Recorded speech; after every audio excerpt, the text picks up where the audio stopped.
Hello guys, welcome to smart vlog. ఈరోజు ఒక చిన్న విషయం చెప్దాం అనుకున్నాను. నా బ్యాక్గ్రౌండ్లో చెట్టు కనిపిస్తుంది కదా, ఆ చెట్టు భూమి మీద మొలిసింది కదా. కానీ చాలామంది భూమి మీద మొలిసిన చెట్లను అయితే నరికేస్తుంటారు. కానీ ఇక్కడ ఒక ఆశ్చర్యపరిచే విషయం అయితే ఉంది. అది నేను ఎప్పుడైతే మీకు చూపిస్తాను.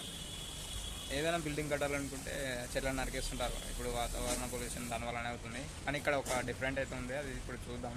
మీరు కూడా చూడండి. అక్కడ చూడండి గైస్, అక్కడ రేకుల మీద చెట్టు అయితే ఉంది కదా. రేకులు అట్లనే చెట్టును కొట్టేయకుండా రేకులు అట్లా వేసినారు. అక్కడ చూడవచ్చు, 2 చెట్లు కనిపిస్తున్నాయి. అక్కడొకటి అక్కడొకటి అక్కడొకటి.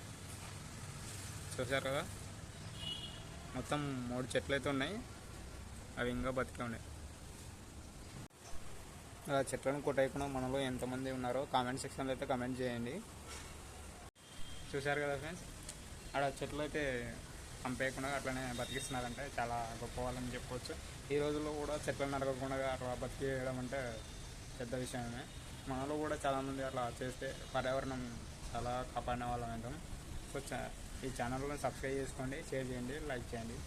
Thank you for watching video.